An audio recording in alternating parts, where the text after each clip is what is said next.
pre-recorded live and broadcasting from their undisclosed location in the Bremerton suburbs.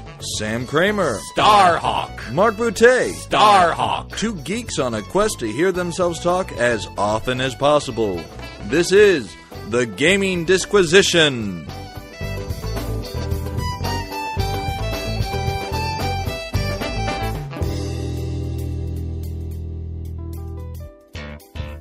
The Gaming Disquisition with Sam and Mark for Sunday, May 26, 2013, and show number 52 is go. I'm Sam. I am Mark. This is the Disquisition. Who is your Disquisitor and what does he do? He does thing with Disquisite and radishes. Radishes? I don't know. He might Random root vegetable? probably.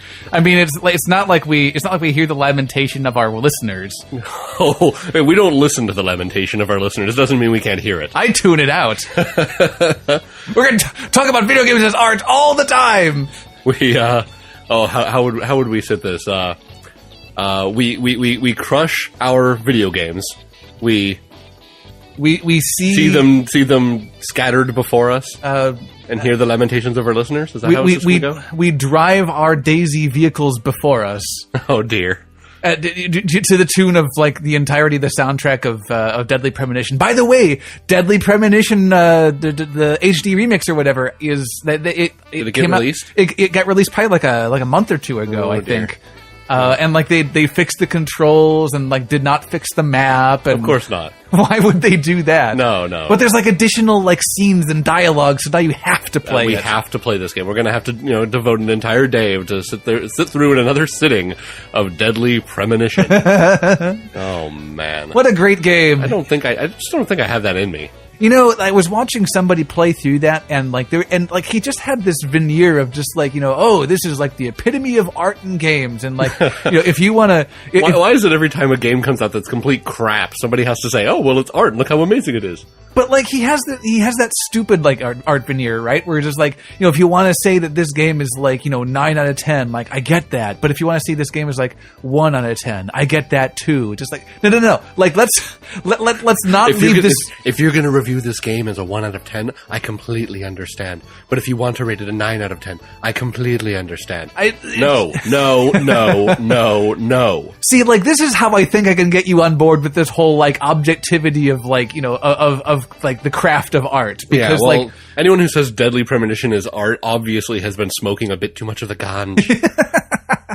Either that or they've been eating pickles out of a jar. Or no, pickles out of a can, sorry. Canned pickles. And what was it? The pineapples out of a jar or something like that? What were the pineapples in? They were in a can, I think. Actually, no, they were just whole pineapples just lying around, I think. I don't remember. I don't know.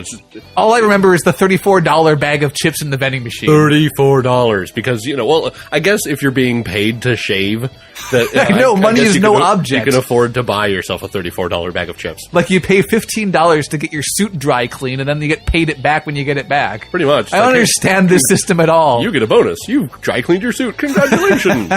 Good for your cleanliness. Like what happens? Like does anybody like treat you differently? Is there anything wrong with just letting your beard grow out? I actually don't know. I don't think so. Yeah. I mean, it might be, oh, no. It's definitely not worth another playthrough just to find out. You should. Just go through an entire playthrough of never laundering your suit, never shaving, just going through the entire game, becoming just kind of a disgusting wreck. Maybe, Special Agent Francis York Morgan, FBI, becomes just like terrible mountain man and everyone shoots him. Man, that would be great, actually. I mean, like, that's kind of somewhat similar to, like, the Northwest kind of sensibility anyway. I guess. He's just going to get hunted by juggalos with purple blood. They want to die. They've told you so. I'm trying!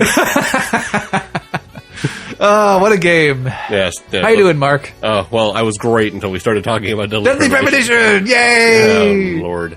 Been all right. Continuing to live the dream, day to day. The dream. What is that dream, by the way? Eating soup.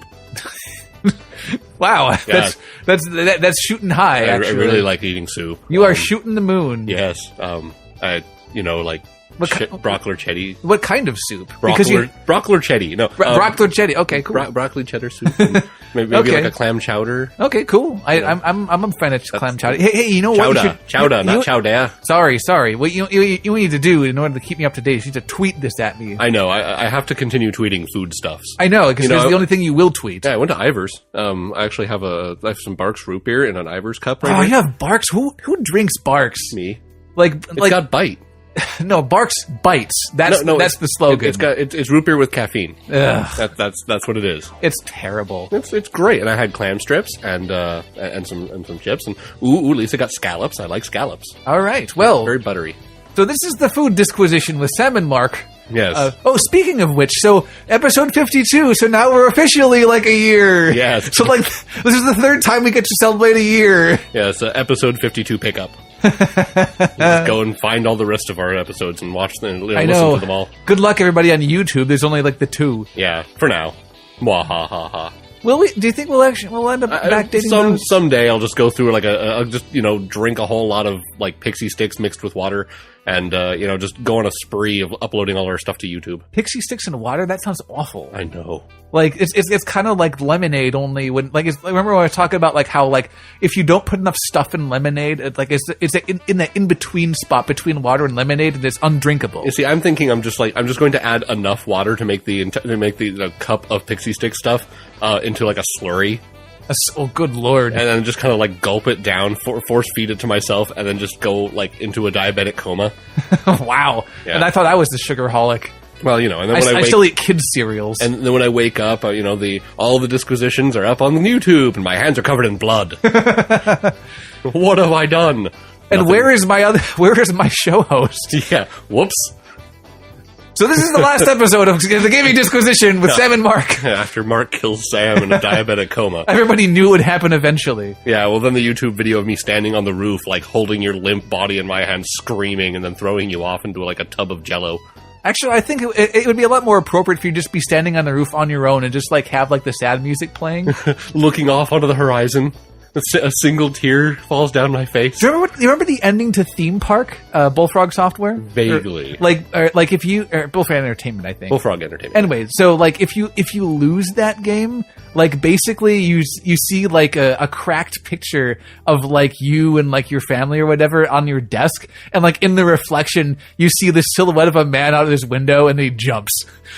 Oh, okay, yes, I do remember that. If you run out of money, that's what happens. Yeah, well, enough children don't like your rides, and I guess you just best jump out your window. Which was a problem in the Mac version because there was a bug that I don't think they ever patched out. You can never make them happy. That eventually, when like enough time passed, like they were just permanently unhappy, and there's nothing you could do about it. It's like the early Dwarf Fortress.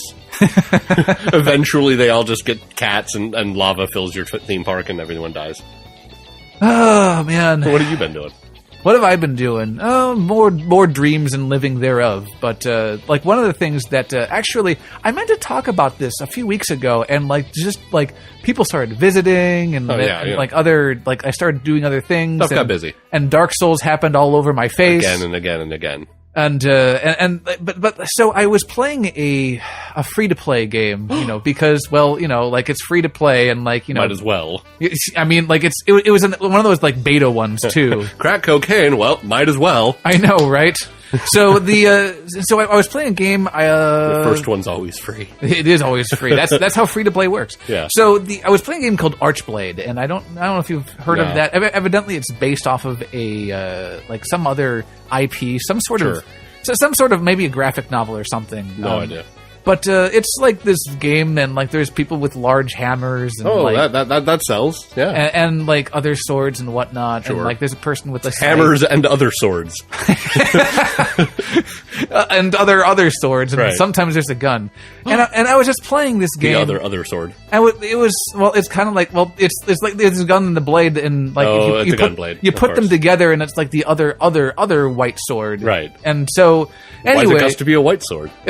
Because. Continue, please. So, I was playing Archblade, and like I just like when I was watching some gameplay at first, and like I thought, you know what, this might kind of maybe fill that like niche of like the kind of World of Warcraft's the WoW is like PvP that like I on some level I kind of missed, but like, you know, like I don't want to do the grind, and like it's still really super cluttered, and maybe this is a paring down of like that genre of beating each other's faces in with large, like absurdly large medieval weaponry. Sounds about right. And so I was playing this game, and like there's something genuinely like wrong with this game, and like I'm pretty sure that like not a lot of people would actually agree. Because like it seems so standard, because like how can you go wrong with people just like hitting each other with weapons, and you know, like you can do these combos, right? And like you know, and it's a death match, and like you jump and there's power ups, and is there a story progression, or is this just like a giant arena type thing? It's a PvP arena basically. Okay. And so like I was playing this game, and I realized something very early on, and basically what was like I had a big problem with the design in that. Like, I would get hit by somebody's weapon, and then I would, you know, like, I'd get into some sort of hit stun, and then, like, they would start comboing me, right? Sure. And there's a lot of characters that just, like, combo really super well. And, like, can basically do, like, 100 to 0 combos when you, like... Is there any chance for a combo breaker? You mean one of... You just were not ready for that. One of these. Yes. I don't think so. Not that I was able to determine, because, like, the game, like... It communicated all the different like keys to you and whatnot, and it has a little like tutorial that kind of walks you through actions. Sure. But it didn't seem like, even watching other people play, it doesn't seem like anybody was breaking any combos. And like to me, like this was like this takes like the worst aspects of Marvel vs. Capcom and like removes like because Marvel vs. Capcom is like the hallmark of like what I like to call the masturbatory like fighting game, right? Yeah. Because like there's these gigantic, you know, 100 Jean Grey. Well, no, not that, not that kind of masturbatory.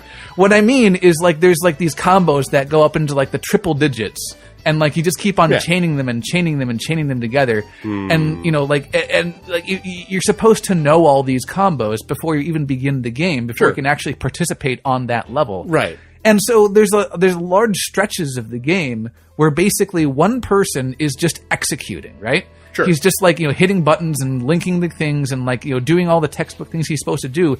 And the other person isn't really playing. You know, like, right, he's just kind of step away and just watch the ensuing carnage. Yeah, he can just like basically unplug his controller for all the game cares. Yeah. I mean, now there is a saving grace to Marvel vs. Capcom in that like you can like not necessarily do combo breakers, but like you can interrupt people's combos with like the assists. But you only have like so many assists, and they're timed of how many that you can use. Like I still think that game could use could tone down the comboing a little bit and make it a little bit more accessible. And this game kind of took it to that unfortunate extreme where there's just nothing to break through. That's just it. It's like it's the length of the combo isn't as long as something like Marvel vs. Capcom. But the net effect is the same. Is like, you know, oh, I hit you with the first hit.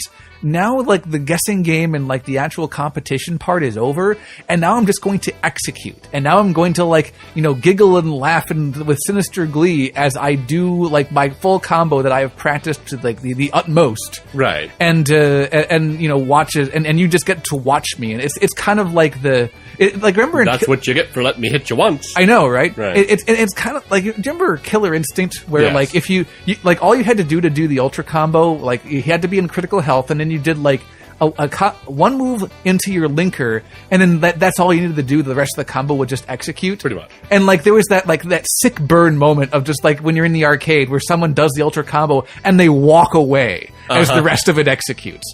I mean, like at least Killer Instinct had the sense to, like, you know, do the thing for you and not have you execute it. Yeah, you know? well, I remember watching people play like Marvel vs. Capcom in the arcade, and like watching them just go at that control like a maestro at his keyboard, just like ba ba boom. Ba ba ba ba boom, ba ba ba ba ba ba ba ba boom, and like as his arms just kind of like every flail single time, like he's conducting an orchestra, and he's just like tap tap tap tap tap tap tap, and just like not even looking at the screen, just doing this thing, and like the other person standing there like no. Yeah, I don't know like it seems like it seems like a perfectly viable game idea, right? Just like, we've had fighting games before and we've had combos in them before, but like there's just nothing there, like it's just like basically like it's just like, especially when it's not done correctly, or when it's done to a point where, like, oh man, this person's combo can totally kill someone as long as they get it off. Man, we should really give someone else the ability to get out of that. I mean, it's team-based, is it? It can be. So maybe the point is that if your teammates are watching your back, then maybe they can break the combo. But that's the thing is, like, that's not even an interesting decision. It's like, he's comboing you, so I should help you. Like, there's like it's the textbook answer. And that's what the game basically boils down to, is a whole bunch of textbook answers and an execution contest. Yeah, well, and it's not like execution contests aren't what we've pretty much come to see from most arcade games and a lot of online games, especially like Twitch-based shooters. Yeah, fighting games especially. There is the only argument I've ever heard in favor of it, of execution in fighting games that I actually lend any credence to, is like that the different things that you do, the different like controller motions, like have some meaning. It's kind of like how Guile has a lot of charge moves. Yeah. Basically, that means that he can't just like walk forward at you and do his sonic boom. Right. You know under what circumstances he can use that move and when he can't.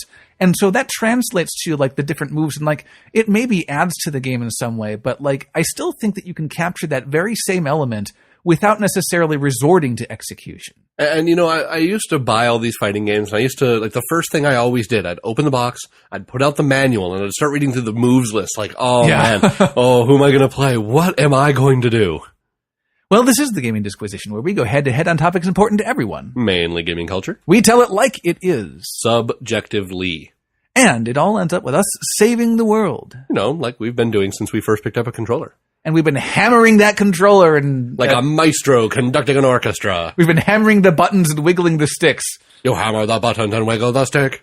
But that's enough hammering and or wiggling, because we have a mailbag to wiggle open, I suppose. Ew. That's we maybe shimmy. We shimmy it open. As long as we hold it upside down, we kind of do have to shimmy it to get all of them out at once. You see, we have it hanging from a meat hook, and we just jab it a few times with a knife, and let all the mail spill out on the floor of the factory that you rented from your uncle. That is really morbid. This has gone to a dark place. What? No. I mean, we just open the mailbag and start reading news.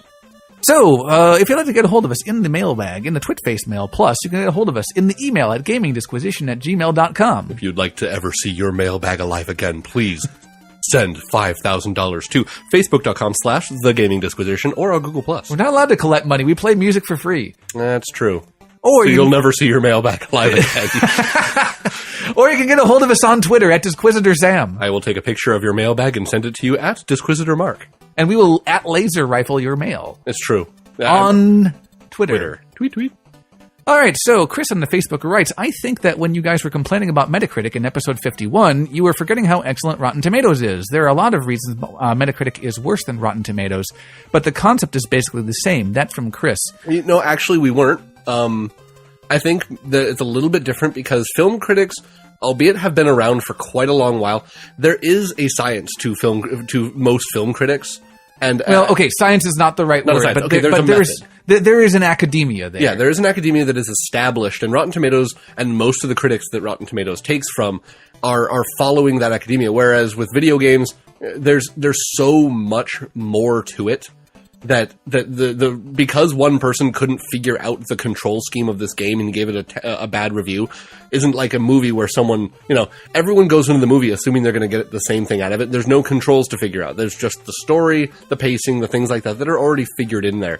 You're just there for the story of the movie. Video games have so much more to it. Yeah, sort of. I mean, like this.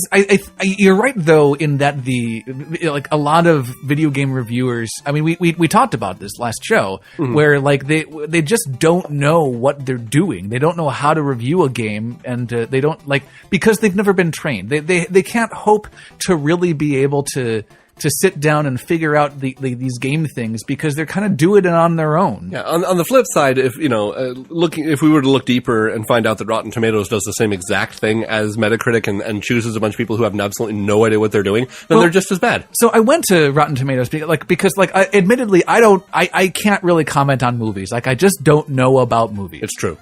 So like I can't really comment don't. necessarily on like the quality of the reviewers that they aggregate together with Metacritic. But like, I mean, again, it also gets to the point that that Warren Spector was making in his article that, you know, like is an aggregated score even all that useful, or do you just like try to find the people that you agree with or don't agree with and are at least consistent? Yeah, that like Siskel and Ebert type thing, but you know, people trusted them because they're, you know, the way, or at least the people who liked the things that they liked trusted them because they fell in line with the way they did it. And then a lot of people be like, "Oh, Siskel and Ebert hated this. I'll love it." I mean, it's like, is Metacritic, or not Metacritic, is Rotten Tomatoes useful? Like, I don't really know. Like, it's like I don't know how much I get on board with the aggregated thing. Because I don't know movies, I'll give it the benefit of the doubt. If you say it's really fantastic, I'll believe you. But I would attribute that its theoretical fantasticness to the fact that we actually have a concrete study of movies and we actually know how to review them. Yeah, I don't know. The whole concept just aggregates me. Oh, I don't know how to follow that. Follow that up with another aggregate pun, right? I know, right? Okay, anyway, Joy on the Facebook writes, a sommelier is a trained, certified wine professional, usually employed by restaurants. I'm just a winophile, or inophile? Oh, no, I think it's winophile. I think winophile is a viable pronunciation, though, actually, from what I'm told. Anyway, a wine lover who enjoys exploring, tasting, and sharing all the nuances the world of wine has to offer. When I discovered how much I like wine, I spent a bit of time studying it, as I do with most things that interest me. But for me, the best part is trying new things and sharing my observations. For the record, Washington wines are some of my favorites, so I was thrilled to get to taste some during my visit. That from Joy. Thank you, Joy. I know you were thinking, oh, she might be a sommelier, but I guess she just really likes wine. But that's definitely the thing that, like, I think that what made it a really great experience for both of us is like the mutual exploration of it. Like, you know, being able to say, oh, I think I see this in the wine, and like having kind of a agreeance. What's the word? Affirmation, basically. Yeah. Of like, yeah, I see what you mean there, but like, I think it's actually more like this. So like, and it's fun breaking it apart. I suppose you just have to watch out for that downward spiral from sommelier to winophile to wino. And you're just a drunk, so you know. I am. I'm beer a day guy, basically. Like for whatever reason, like I'm the guy in the house that like I don't even drink that much, but just you just drink more than everybody else here. But that's because we don't really drink. I know. Like I'm just gonna go. Like we haven't. We went over to the Pike Place Market, and I was gonna go down to the brewery, but we just. You know, it just wasn't convenient because one of us didn't have their ID with them, and like I didn't want to like have just us drinking there, and then like the other person like standing outside with their face and hand pressed against the glass. Let me in. I want chicken wings. Like a poor orphan kid with a scarf. Get out of here. Anyway, so last week we had a question for all of you, and that question went a little something like this: when did a simple rule alteration completely change a game? And Kevin on the Facebook writes, house rules and rule changes, speed mode of Magic the Gathering, 14 card open and draw, no hand limit, and all mana instantly hits play as soon as you get it. Changes the entire game setup and usefulness of entire strategies. You try wiping out all land and countering creatures when they all come at you at once. That's from Kevin. I used to play Speed Magic. I loved that. It was just a quick way of getting through the game. It really is. And like, but how much do you feel as though like, I mean, obviously the game is not meant to be played with that, and the card design kind of sort of reflects that. You basically had to create decks specifically for that. You have to, absolutely. You had to leave out cards that aren't as effective in a game where things are hitting that quickly and all that. Yeah. So I mean, to me, it kind of reminds me of when one of my buddies talked about how they played mental Magic. I think I've told you about that, right? Oh yeah. Where basically you just kind of play cards from memory and just kind of always assume that like you have what you need in your hand. I have friends that have played that just because they know the game so well. Yeah, and it's and on some level it's kind of a great way to like basically to theory craft the game of like in an optimal situation will this deck actually be able to compete with this other deck? Mm-hmm. That's things like that. Anyway, let's go back to the Dan on the Facebook writes, coincidentally, this Cracked article is right in line with this week's Inquisition, and he links a Cracked.com article, 4 important rule changes that make every game more fun. Did you get a chance to read through that, by the way? Yeah, I went through it for once, just kind of skimmed through it, and just to kind of give people an idea. They're talking about, like, for example, you know, they're going on general concepts. Like, the number 4 was the tweak, like free parking in Monopoly, and they tell you why is it, like, why is this important, you know? And it's like, you know, well, for example, not having free parking giving money ruined the game, or what have you. The addition, like adding... No, actually, they talk, for whatever reason, they say that it makes every game more fun, but then they talk about, like, how it was, like, how having all, like, the community chest money and everything go to free parking is, the worst idea ever, because it just makes the game drag you out even longer. That's true. So yeah, the addition, like adding rules for combat into D&D, because the first edition didn't actually have rules for it. That is kind of strange, and when I really think about it, like, did you ever have any experience with that? Because I never did. I did not play early editions of D&D. Keeping in mind that they had rules for combat, but they were all designed around hitting the monsters, not other players. Mm-hmm. So, you know, players weren't meant to hurt each other. What you mean. Yeah. Players weren't meant to hit each other. They were meant to team up and do their own thing. But obviously, people want to beat the tar out of each other. You know, sometimes it's just really important. Yeah. Well, and then they talk about two things that are actually kind of near and dear to me, though, where they talk about, like, the forbidden tactic and the forbidden character, where basically the two concepts revolve around the idea of, like, you know, you can't rush me in StarCraft because, like, I don't know how to deal with rushing. And, right. Like, or like, you know, just pretty much like any RTS in that respect. But or like, you know, don't play Kirby, Kirby's cheap. Don't play Akuma, Akuma's such a broken character. Yeah, I mean, like, there's a lot of people like to have these, like, you know, like they have these knee-jerk reactions to a lot of games that have these, like, really super powerful characters and whatnot. Mm-hmm. But what you have to remember is that games that are really well designed and robust games have they will have a lot of leeway as far as powerful characters and powerful techniques go. That you like if actually it looks like they split that up. Number 2 is the tactic. Number 1 was the forbidden character. Yeah, well, I'm combining them because they're the exact same idea. Yeah, pretty much. Is that they like what if you ban some particular technique or some particular character? What you risk doing is limiting everyone's knowledge of the game, because like, just because something seems very, very strong, like sometimes it just takes a while to devise the strategy that beats it. You exactly. know? And if you're not actually going against that tactic, you'll never learn the way around it. And like, it's especially problematic in games. Well, I mean, not that it really crops up in anything else, but like, it's especially problematic because games are these collections of rules, and if you like change the rules, suddenly you're not playing the same game, and like you're not learning like what you're supposed to learn in order to play this game with somebody else, and so you're just like it.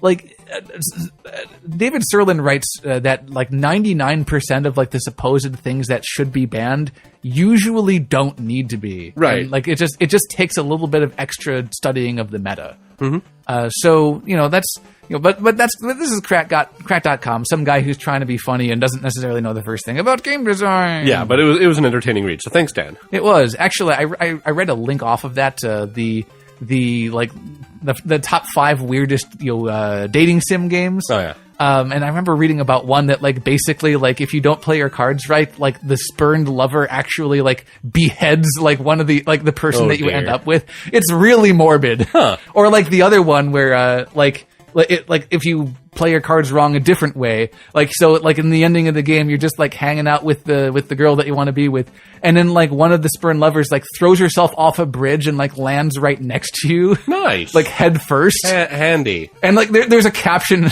underneath the picture of, "Oh, hey guys, this sure is awkward." Oh man.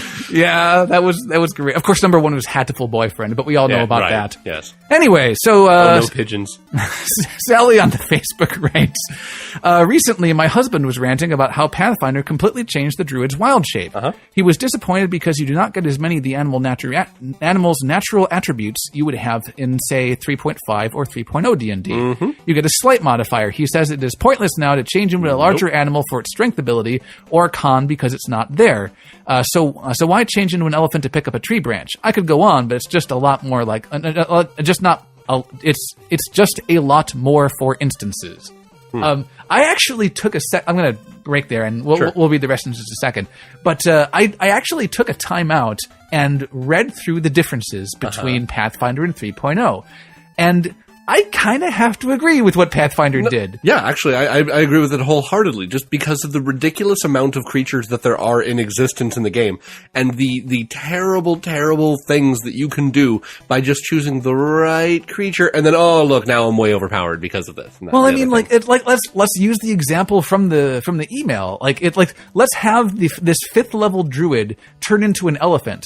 Oh, I guess you now have a 30 strength and 3 different attacks that you can make per round. I guess you're effectively a 10th level character. Yeah, it's like, oh, well, having to gain the natural things, like, oh, you gain, improved natural attack. Oh, you gain, all the feats and everything. Now, realistically, all they're supposed to have gained is the actual physical attributes and then the natural weapons. None of the actual feats required to use all of them in tandem.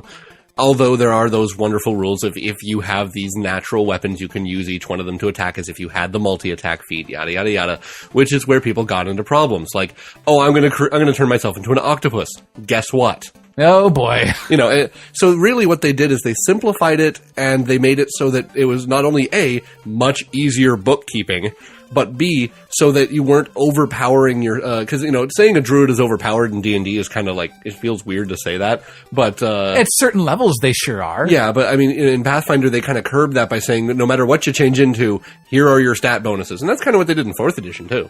Yeah, well, okay, so the fourth edition, they basically did away with almost all of it and just said, you turn into an animal, go. And yeah, they don't doesn't matter what animal you are. Yeah, and there's no stat changes at all, really. Nope. So you just gain access to your beast ability, at wills and whatnot. Yeah, and the rest of it was kind of fluff-like, where if you change into a cat, I guess you can fit into a basket, or something. I mean that was always up to the DM, and of course in Pathfinder and D&D, you're still limited on the size of the shape you're going into by what level of wild shape you have. When we were doing that 4th edition game, probably about 3 or 4 years ago, maybe. God, has it been that long? It really has. So I was playing that super sneaky monk kind of guy, the secret agent dude. And so I was having a great time being that basically that stealth kind of almost rogue kind of fill in. And then we got a druid, and then the druid got to just spy on people by virtue of looking like an animal. Yeah. And then could I turned into a raven, now I fly to spy on someone else. I guess my job has been usurped. Slightly. I mean, and through no cleverness or no mechanics at all, just I guess you can just do that. And then there's the whole theoretical nature of, if the DM really wants to push it, it's a bird is flying over camp. It is immediately shot down because A, the troops are hungry and are trying to get additional meals, or B, it could be seen as a possible communication to a spy and will be shot down in case it has a message on it. Or C, it could be a druid. or yes. So all these things could technically have been used by the DM to kind of usurp that from being the catch-all to always we need to spy on someone. Well, send the druid. I know, right? Anyway, so Sally goes on. Another, for instance, is the 2nd edition. The cleric could roll simple die 4 to heal, and you got back all but that many points back. The heal and harm spells. Or harm. Right, that's what I'm getting into. Or harm, that's how many hit points you have left. I get a first level cleric should not have that ability by any means, but it would be cool to see it near epic levels. That actually was in 3.0 and 3.5. Heal and harm. You rolled a die, and if they failed the fort save or whatever, harm would actually leave them with that many hit points. Heal would heal all but that, and it even had other restoration effects. It effectively have a lesser restoration built into it. Man, I have never played D&D at those levels. No, things get kind of ridiculous at that point. But the problem with that is that because of how it's scaled. You always just save that for a boss encounter or for your fighter to get almost dead, and then just go heal, and they're fine. So I'm okay, sort of, with using it with the heal version of that, because it is a very powerful heal, and I kind of get that. Use it against an undead, and now it's all positive energy. There's basically a harm spell against undead. That's the thing, is when you basically trivialize a combat encounter with a giant undead demon. I know, right? And it's just it's kind of, but that's what D&D always seems to do, is there's all these elaborate ways to effectively 1- and 2-shot basically everything. Yeah.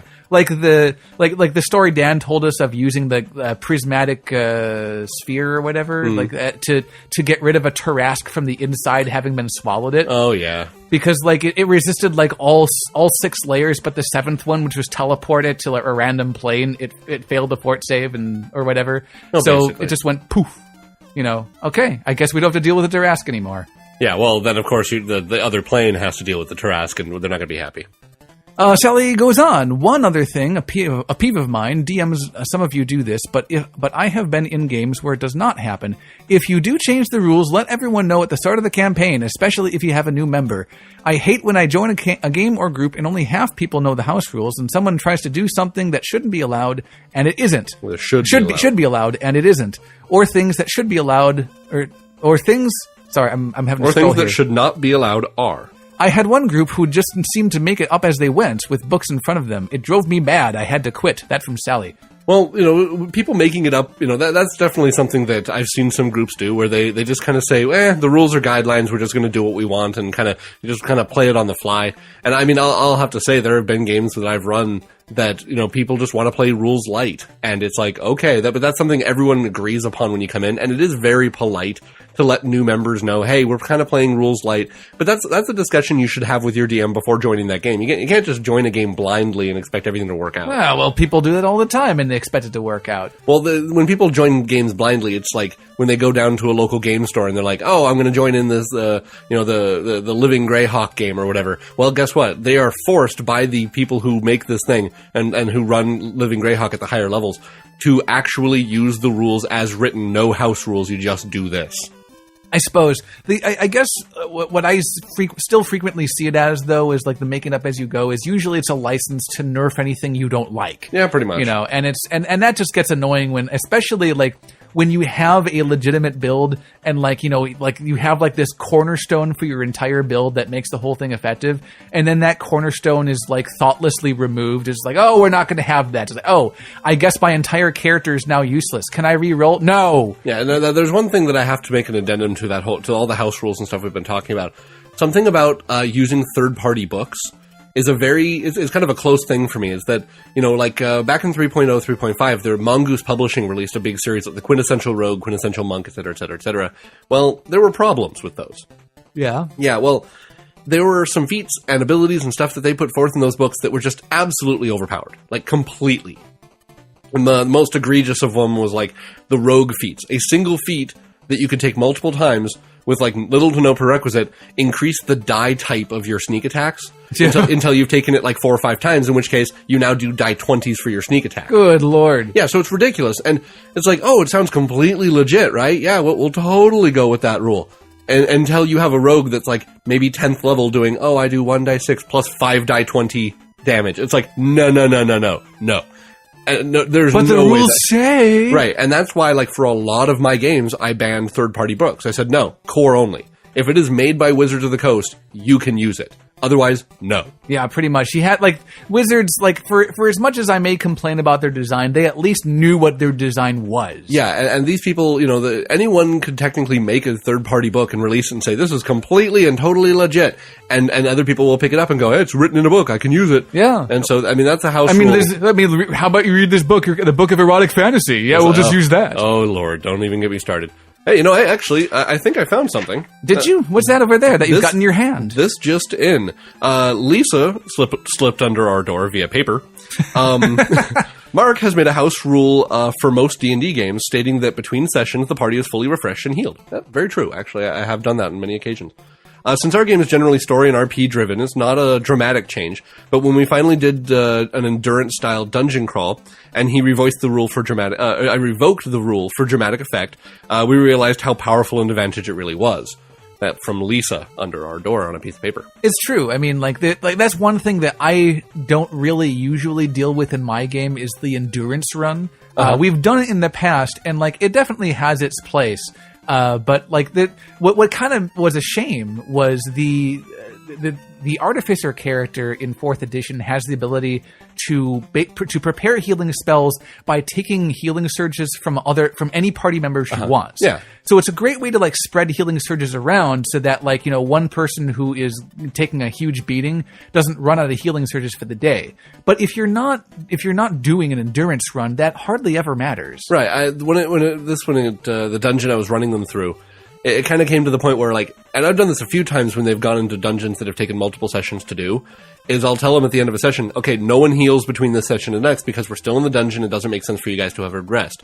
But as long as they get to an inn, or if they get to a place where they're like in no danger, I effectively say, well, all right, well, and this all comes from back when I used to run 3.0, 3.5, is my players would be like, okay, at the end of the day, we all waste every single healing spell and daily use thing that we have. Well, everyone gets to full, and we wake up the next morning completely refreshed and have all of our spells. So I'm like, oh, it's perfectly reasonable that they do this.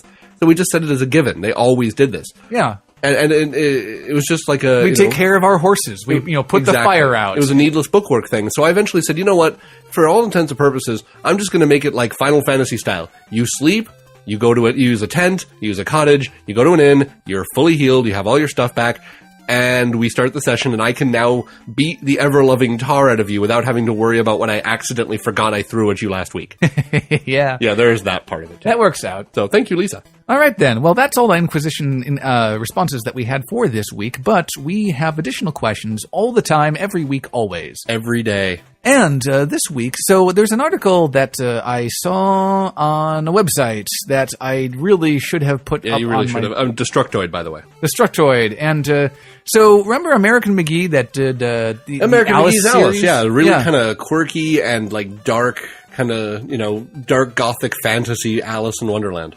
So apparently they're making a game called, like, I don't know how to say this necessarily. I think it's Ozombie. Ozombie or O-Zombie or... It's O-Z-O-M-B-I-E, but it's big O, big Z. You know what that means. That means it's Oz plus zombie equals...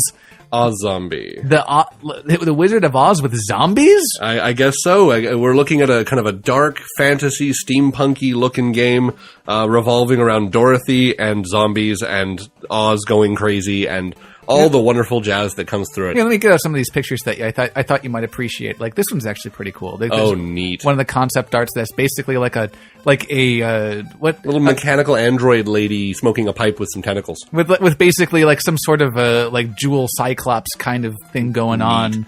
Yeah, there's actually a Facebook for a zombie, and it's got some neat stuff on it. Yeah, we'll link the article, and you'll be able to find the Facebook off of that. But who would have thought that you would combine zombies with the Wizard of Oz? I mean, well, it ain't like nowadays we combine zombies with everything. Yeah, we pretty much do. I mean, Pride and Prejudice and Zombies. Oh, such a great book.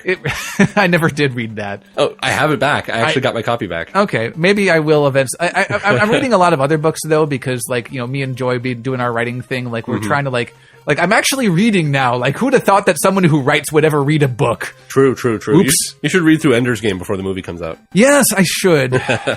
That is a lifelong regret of mine, just never having found the time for that one. That's true. But like we normally do, we look at these articles and we start thinking, man, we can come up with a question for this. We can, and we did. And this was weird because we seem to be living in a whole culture of mashups of just like, oh, you like this thing, you like this other thing. Let's put both of them together and see what happens. You got your chocolate on my peanut butter. You got your peanut butter in my chocolate. Oh, right. You actually, you know what I do actually do is I like to take vanilla ice cream and then just put straight peanut butter and chocolate syrup and just like make my own basically Reese's thing. Heretic, get out! No. Sounds good, yeah. Actually, but that brings us to this week's question. This will bring us, in fact, to this week's Inquisition, which goes like this. What odd mashup did you see or make, and did it work? I wanted to make sure that this was something that like people could identify with on like both a like experience level and on a creationary level, because like Creationary is a fun game. I never did play that game. Pretty fun. It was like you have to be really good with Legos, and I never really did pick up that. You don't have to be very good. You can be very terrible. Well, okay, so it's like, you know, when the thing you're trying to make is carpet, and you have someone like lying down on the carpet. Who lies down on a carpet? Right. Looking at you, Ruth. Anyway, so but yeah, like it's the way that we just kind of combine things, and like if you feel as though, like, you know, maybe you're running some kind of D&D game, but like you wanted to, like, you know, or maybe like do a Call of Cthulhu game and like have like combine it with some sort of like, you know, school days kind of like anime style, because like that can only go well. Yeah, I actually had two of these. One from my old campaign for 3.0, 3.5, and one from my new one. Okay. Both of which I'm fairly proud of. All right. First of all, back in my 3.0, 3.5 days when I was running my campaign with all my friends, there was a race of people on the island that I was running on that were... I don't remember if I ever actually gave them a name, but they were effectively a mix of Samoans and Norse. Really? It was basically, the concept was that a ship full of Norsemen, like colonists and stuff, basically got sucked into this kind of like weird little dimension world where all my stuff was happening. I will say this, that every time I hear the word sucked into, it's just like, oh god, here it comes. Right. Well, basically they landed on this island, which was like a tropical kind of desert island type thing, and they kind of like mingled with the local population to the point where, you know, all the local population were very large, somewhat dark-skinned, dark-haired people, you know, with tribal tattoos, they're living in a fishing village, and these were Norsemen and such. So what we ended up with were very tall, exceedingly muscled barbarians with like red, yellow, you know, red, blonde, black, and, you know, all that hair, but also like, you know, Samoan build with, you know, tribal tattoos and all the trappings that go with it. So I had this group of people who lived up there who were just these absolutely terrifying, like, raiders and just like marauders, but were just, you know, like buff, tan, ridiculous giants. Were they worshipping Thor? God damn it, Thor! You know, actually, I think I still had them worshipping the old pantheons and stuff, but it was just kind of ridiculous. Uh-oh. Sorry about that. I think we... Oops. Sorry. There's a thing in the background and I need to stop it. Why have you done this thing? Sorry, it's not me. It's the thing. You're clicking buttons. Sorry. What have I told you about clicking buttons? I click buttons inappropriately all the time. Anyway, the next thing would be the river dwarves in my current campaign. Basically, they're pikey dwarves, and it's great. Pikey dwarves. I'm very proud of them. The only reason... you told me about this, yes. Oh, you can tell me they run down the wizard, hey? Yeah, the only way you can understand them is if you happen to have the languages of the halflings and the dwarves. You have to be proficient in both of them to be able to even understand them. You then have to take them as a separate language to be able to speak it. Oh, God. Yeah, it's kind of ridiculous. But just like rafting down the river and everything? Yeah, just an entire race of dwarves who live on giant, like, raft towns. Oh man, that's definitely like actually interesting that you would cite two different racial mashups in your in both your those are the things that kind of came up to when it came up to like odd mashups, and I've done those a lot in my D&D games. So. That's definitely a kind of a cool thing, though. So I'm gonna take the someone else did it tack, right. and this is probably not so much of a like this. This is not really a little known game, but maybe some of you will be kind of unfamiliar. It's an old SNES game called ActRaiser. Did you ever play that? Yeah. So ActRaiser is basically one of the precursors to like the God game genre. Mm-hmm. Where, like, essentially the whole game plays out with you being, like, a god of, like, you know, your people. But, like, in order to, like, actually, like, you know, have your people actually do anything or, like, found a city and, like, thrive, first you have to, like, clear out a wilderness for them. And so you basically, like, are like have some sort of a personification of yourself come down, like an avatar shows up and like just start like, you know, beating on like all sorts of weird creatures and demons with swords and like clearing out this area, and like it's basically like a side-scrolling beat 'em up kind of game with like platforming elements and whatnot. Right. And so you beat the boss of the area, and then you ascend back to on high. And then it's like a city building game. It's like a civilization like kind of game where you're basically like, you know, you're listening to your people and like, you know, what they need you to do, and like you also have like this angel who is like shooting away like other demons that come up, and like it's and your angel is the cursor, but like you also shoot demons, and it's like, okay, so sounds totally legit. This game definitely had a premise, and it definitely tried to execute.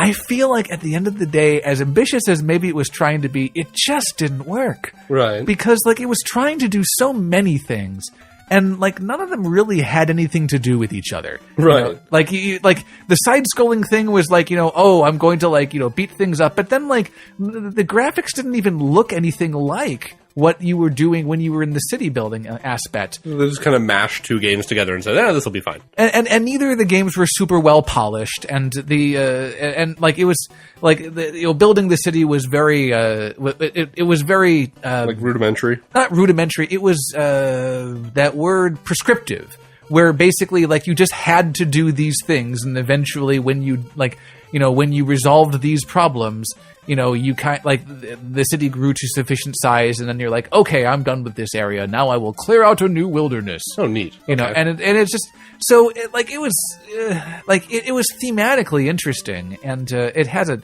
really great score actually. If you listen to the music. But other than that, I mean, like it wanted to be so much more than it was, and it just needed to tie in its elements a little bit better, I think.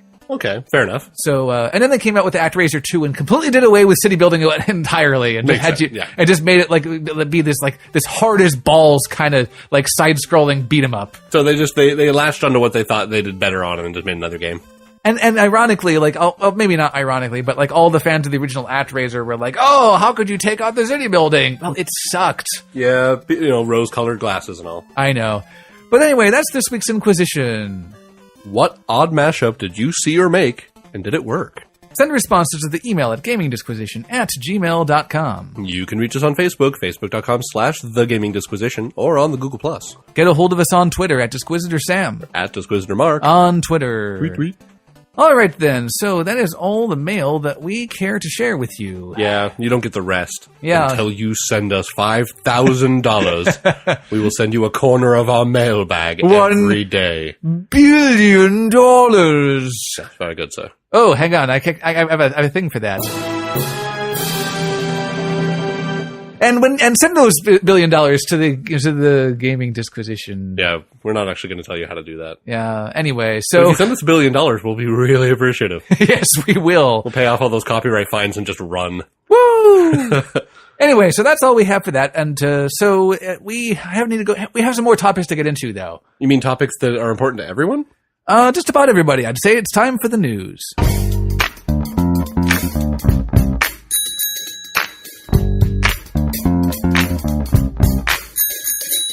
And this week in the news, so I guess it's going to be important to just about everybody because the Xbox One is announced and revealed and stuff. Let us talk about the Xbone. The Xbone, the Xbox One is such a we've been trying to figure out exactly what to call this thing. I don't know what to think because it shed 359 parts. I know, it's just so here's this Xbox One. No, not that Xbox One. The other Xbox One. I guess what do we call the original one? The Xbox? No, that's the Xbox One. No, it's just the Xbox. No. That's so we had the Xbox One, but now we're releasing the Xbox One. We're just starting to make games for the Xbox One. No. We released the Xbox, and then we released the Xbox 360, and now we have the Xbox One. All right, then. One spelled out, by the way. One, O-N-E, like the PS1. Remember that? The Pizzone? Yes, the Pizzone. The Pizza Hut Pizzone. Right. So, I don't know what to make of this naming convention. I feel they're trying. I know exactly why they've named it that. Because I actually do. Yes. Because they're trying to make a single device that controls everything. Because it's got TV, it's got sports, it's got people doing little wiggly things with their fingers, it's got video games, it's got all the things. It's really? I couldn't tell, actually. It's got the one-stop shop for all of your entertainment needs. It is the Xbox One. See, all I can think of is that, what's going to happen, when they release a new console, is that now, with this naming convention, are we going to go to the Xbox One 360th? No, it's going to be the Xbox, everything. The Xbox E. And then we'll go back to the Xbox One next time because that's just or are we going to go to the Xbox what would that even be 100 symbol. Anyway, the artist formerly known as Xbox. Anyway, so we have this whole Xbox thing, and what the hell is this Xbox thing all about? Evidently, it's about sports. Yep. It's about television. Lots of television. And we're going to watch television. And movies and Skype. sports. and we can Skype people, and like apparently eventually we'll be able to play video games, but we can do that at the same time or something. Yeah, the thing is, looking at all the stuff that's been coming out with and all these press releases about the Xbox One, I mean, I'm actually kind of excited. Yes. Well, I really am. I mean, there's a lot of people giving them a lot of guff about, oh, nobody cares about TV, nobody cares about all these other things, and it's like, you know what? Actually, I think it's a great move on their part. Okay. Okay, I will elaborate. You want me to? Yes, I would, because I'm very confused right now. Okay, you know what? Realistically, what have our consoles been doing over the course of the last, say, 3 console generations? We've gone from just playing video games, okay? They've started being upended. Okay, yes. But, I mean, yes, they have. But we've gone from just playing video games to then they started saying, okay, you know what? The PlayStation can play music CDs, okay? Now that we've gone from the PlayStation to the PS2, now we can play DVDs and music CDs. And you can even get a hard drive for it and maybe have a little bit extra stuff on there. PS3 comes out. Oh, no. Now you got Blu-ray. You can put all your music on there. You can use it as a media server hub for your house. Oh, the Xbox, you can play DVDs and you got music and da-da-da-da. So as we've been progressing through the console generations, they're becoming more and more and more integrated into our home entertainment systems. I mean, how many people out there have PS3s instead of another Blu-ray player? I know people who've never played the PlayStation game in their life who owned PS3s because they were a Blu-ray player. A really good one at that. Actually, better than some of the other, even Sony Blu-ray players, because the Sony PS3 kept the backwards compatibility with older Blu-ray discs when other Blu-ray players didn't. Well, okay, so that was a problem that that consumer electronics companies were just being really boneheaded about. But the point I'm making here, though, is that with the Xbox One, everyone's like, oh, nobody cares about TV. Well, guess what? I'm pretty sure you didn't care about the fact that your PlayStation 2 could play movies, or the fact that your PS1 could play music CDs. But guess what? A lot of people like that. Enough that every console generation after the fact has integrated itself more and more with our home entertainment system. Yeah, yes, but at the same time, I feel like we have filled that niche already. We don't in order for a consumer electronic product to work, for it to be successful, it needs to fill some sort of a need. Well, and yes, people want to watch TV, but I feel like we have fulfilled that need. We already have it's 2013. Yeah. Well, again, we already had a way of listening to music CDs, and we already had a way of listening to watching DVDs. What this is doing is it's doing what a lot of people really want in their home entertainment systems, is less devices, less remotes, more integrated devices into one aspect. And the Xbox One, is going to sit here and say, oh, I'm playing my game. You know what? I want to watch TV now. Instead of picking up a separate remote, having to shut down the Xbox, take a remote, select a different input, pick up a different remote, and then, sure, universal remotes are all well and good, but think about the idea of just being able to say, I'm playing my game. You know what? Boom. Now I'm watching TV. Same remote, same system, same everything, and it's fully integrated into the console with the same controls. I mean, that's what they're going for, and I applaud them in that movement. Especially, it's like, okay, you have a Comcast thing. Okay, you're watching digital cable. Good for you. Well, guess what? Now your Xbox can basically be your Comcast box. You no longer have the two things. You have the one remote that covers everything. Unless awesome. Unless Comcast requires you to have their proprietary box, or whoever it is that you've got needs to have a specific device. They're still talking about it. This isn't 100% at this point, but they are talking about having the Xbox be its own TV service type thing, where you're going to get your cable and TV and all that stuff through them. They're probably going to piggyback on Wave Cable or Comcast or whatever your local affiliate is. It's something that Microsoft as a company is probably going to make a gigantic deal and/or / merger with whoever internet providers are out there to try to make this thing happen.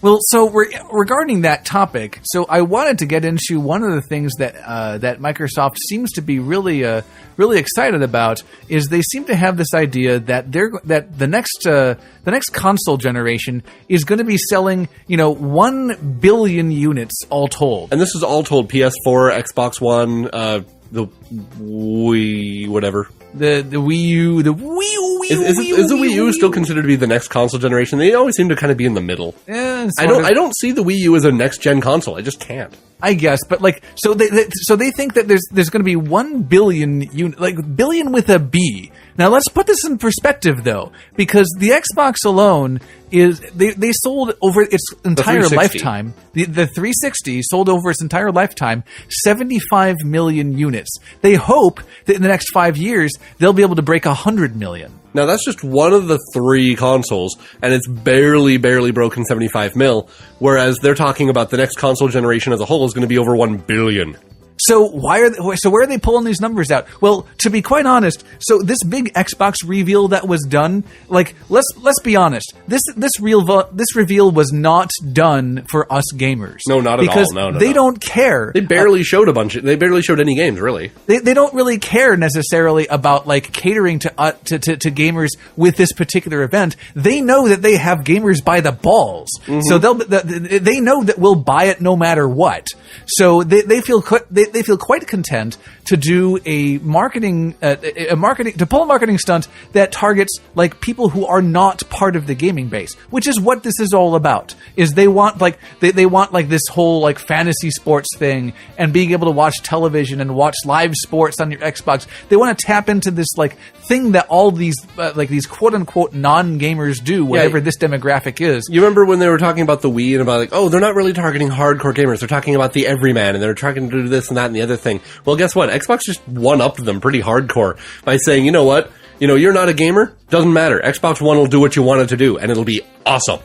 And we're not going to doesn't involve a me. And we're not going to trick you into being a gamer, Exactly. They're just saying, you know what, this stuff, and admittedly, a lot of the responses they've been getting is gamers saying, why, I don't care about that. And what people aren't understanding is, Xbox knows. They know you don't care. That part ain't for you. Sure, you might also find it neat, like I do. You might find it a really cool thing to include in your home entertainment system. But, it is definitely its own thing. It's kind of... It's a really unique aspect of it. And I think they're moving in a really cool direction for it. All right. Well, I don't necessarily care necessarily. I don't really care at all about the about this whole television thing because I don't watch TV. So like this is all just kind of boring to me. So let's go through some of the parts that are important to everybody. Right. And quick yes and no little responses to some burning questions we know you all have about the Xbox One. So IGN.com has a quick what do we do and do not know about the Xbox? Does it require an internet connection? Yep.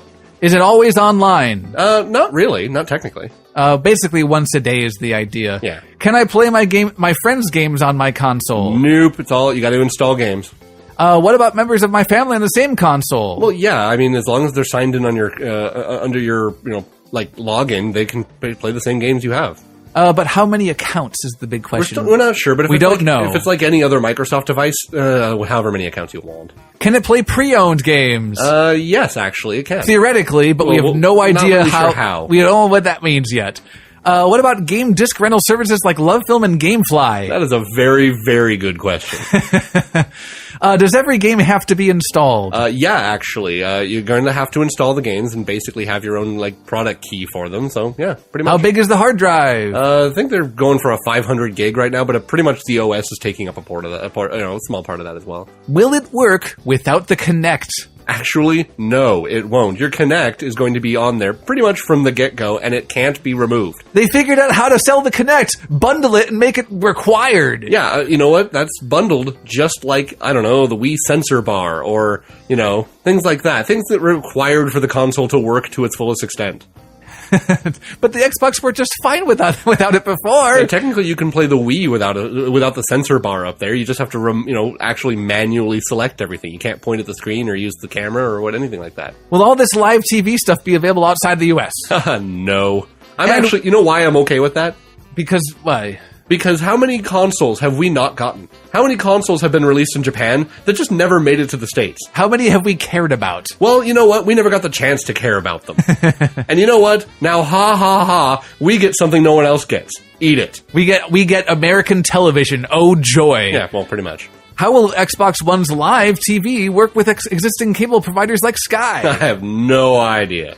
Is it backwards compatible in any way? Nope. No 360, no Xbox, digital or physical. Will my Xbox Live gold count transfer? Well, of course. It's just an Xbox Live account. You think they'd let that cash cow go? But what about my gamer score? Of course that'll transfer. Oh, it's bound to your Windows Live account.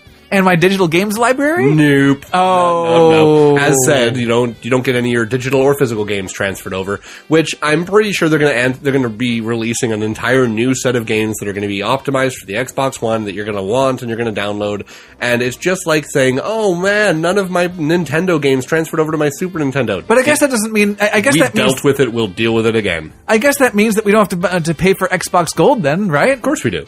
Oh, of course we have to pay for Xbox Gold. We still have to pay for the privilege of playing our games online. Of course we do. Now keep in mind, Xbox Live is going to be required to play your games multiplayer. Now, there's nothing saying that you're going to be required to have an Xbox Live Gold account to play single-player games, even though it requires an online connection. You are not going to require a Gold subscription to be able to play single-player games. You mean I don't have to pay a monthly subscription to play a single-player game? Well, thank God for that. So just basically like how it is now. I know, right? Like, What are you saying? I'm just saying that, when it's coming here, it's like, do I have to pay for Gold? Well, of course you have to pay for Gold if you want a Gold account. If you're playing, if you're playing entirely single-player games, while you do have to plug the system into the internet for it to be able to access and DRM and whatever it's going to do, you don't have to have Gold to play single-player games, just like now. But man, think of all those extra features that you get when you pay for Xbox Gold, like the ability to do voice chat over the internet, powered by Skype. Which is already free. Which is already free. What are we doing? Well, actually, you know what? I'm not 100% sure Skype isn't already still going to remain free on the Xbox.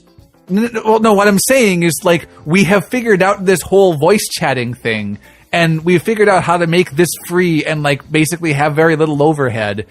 How about we just do that with our online games the way that we do with, we have voice chat in Team Fortress 2, and no one gives a crap about that. No one tried to monetize that. Yet. Anyway, that's enough. That's all the Expo I particularly care to talk about right now. Let's talk about Peter Molyneux. Oh man, this ridiculous bastard. We do not have a whole lot of time left, but let's rush through this. So, Peter Molyneux's The Cube, that one iOS app. Curiosity. The Curiosity, the iOS app that had everybody hammering away at a cube to figure out what in the hell was on the inside of that thing. Well, guess what? Some lucky son of a bee figured it out and got in there. So, figured what out? They just tapped it a whole bunch of times. Well, There's nothing to figure out. Well, their curiosity has been sated, and in a rather particularly large way. Okay, so this game was billed as something is in the inside of this cube that you're chipping away at. That will change your life. Change your life.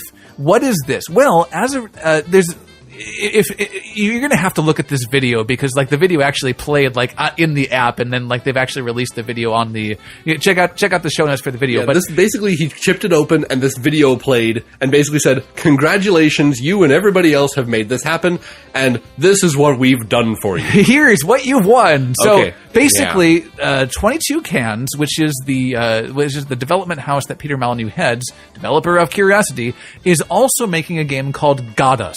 Not Goddess, Goddess with US.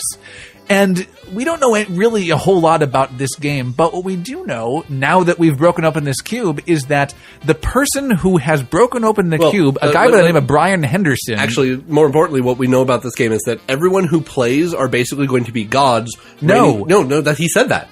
He said the game is going to be about players being gods reigning over their civilizations, but there's one god in charge of everybody else. I don't think everyone's gods. That's what he said. No, it's not. Yes. I watched the video 3 times. And that's what he said. No, it isn't. Yes, it is. Good Lord. We have to watch the video live. Here we go. No, the point is that basically the guy who broke open this cube gets to be the god in charge. He gets to run he gets to make the decisions of how this game is going to be run. And so, even more interesting than that is that I don't know what the financial structure of this game is going to be. It sounds like it's going to be perhaps free to play, but anytime anybody pays money into this game, this god of all men is going to see a portion of that. Yeah, he's going to get kickbacks from anyone who plays this game. So it's in his best interest to make this game the most fun to play ever by making the decisions of how this game's going to be run. So if he's sitting up top saying, I want the game to do this, or I want people to be able to do this, or I want this and that and the other thing, well, guess what? The more people they get to play this game, the more money he rakes in. So this is really some random dude. Yeah, I know. Gets the opportunity to effectively lord over this game that Peter Molyneux is basically here you go, have the reins of game design, for the purposes of deciding what's allowed in this game. That's kind of huge. So what's interesting that I find of this is like kind of the narrative tropes that this whole like scenario is evocative of. Peter Molyneux was basically Willy Wonka. Well, no. Like, okay, I don't want to. You ruined it. Now I'm going to think of Willy Wonka every time I think of Goddess. This guy broke through the last bit of curiosity and has crashed through the glass ceiling. You ruined it. I did. Anyway, what I was going to say was basically like having this pinnacle that a whole bunch of people are striving for. Glass ceiling. And that. Never mind. I'm done. I'm Come on. You can envision Peter Molyneux as Willy Wonka just giving the chocolate factory to what's his name. Somebody sent us a picture of Peter Molyneux with a silly hat. I think that's probably appropriate. So I hear you want to be a god. Anyways. How's that working out for you? So, how much time have we got? Not really any time at all. So, here's some news articles that did not make the cut. Dean Hall has a little interview about what his DayZ developmental process. Yeah, we'll put it up on the Facebook. It's actually a neat article talking about like what are his motivations behind what he does in DayZ, and the way that they're kind of going through it. It's pretty neat. The thing that really drives a lot of his gameplay experiences is the feeling of like putting things at risk and like having his input matter and things like that, which I can get behind. Yeah, definitely worth a read. And then lastly, so there's an article on Joystick that Steam Greenlight is advancing 13 more games to be available on Steam, including Dragon's Lair. Like the old kind of slightly animated, cel-shaded game. It's really neat. No, it's not it's not cel-shaded. It's not cel-shaded, but basically this is what's called the FMV genre. Right. And like remember everybody, Greenlight is the avenue that we gamers have for telling the industry and telling Steam and telling Valve what we want as gamers. So what do we tell them we want? But like we dig up like one of the worst chapters of video game history, one of the most misguided attempts at making a video game, and say, "Oh, I want to play this game." That one's pure nostalgia. It really is. It's awful. Like the entire genre was like, here we are as a gamer base saying, "Oh, QuickTime events are so bad, so let's play a video game that is nothing but QuickTime events." Yeah, pretty much. What are we doing? We're playing Resident Evil 6. Good Lord. We mash all the buttons and wiggle the sticks. This is what we wanted. We're just getting what we wanted. And if people want a Dragon's Lair, then they are definitely getting what they wanted. And that's all we have for this week in the news. So we need to go to the break and let you listen to some tunes. When we come back, we're going to be covering a topic that has to do with it kind of maybe not really in direct response to our topic about video games as art, but like a little bit of a discussion as to like the creation of an experience of a simulation type of experience and like narrative elements in that game. Getting people involved into your game in a very deep level.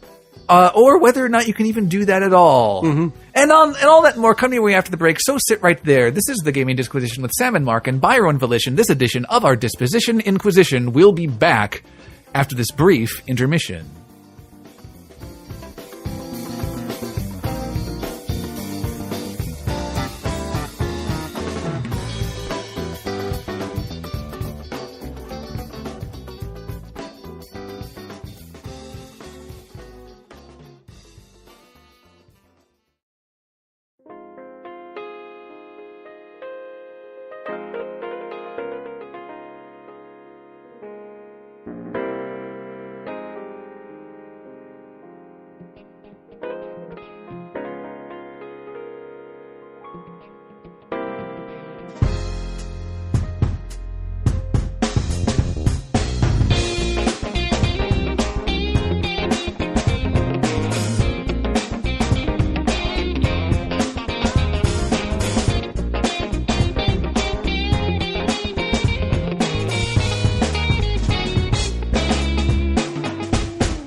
The Gaming Disquisition with Sam and Mark continues. I'm Sam. I am Mark. This is the Disquisition. And the Disquisition is here to stay. That we are. Main topic is coming your way in just a moment. Music from the break this week, though. Our first track is a track called Put Your Guns On. That is coming to us from, can you say that? I can't. Frank Vont Ende. Vont Ende. We'll go with that. Also known as Diggi Dis or Frank Van to Ende. Also known as Diggi Dis on OC Remix.org. This is a track that comes from the Mega Man X5 game and also featured on the Maverick Rising album from OC Remix. The liner notes from Diggi Dis go like this. Another attempt at some funky-ass arranging. Had a lot of fun remixing this song, also because of somewhat strange section switches.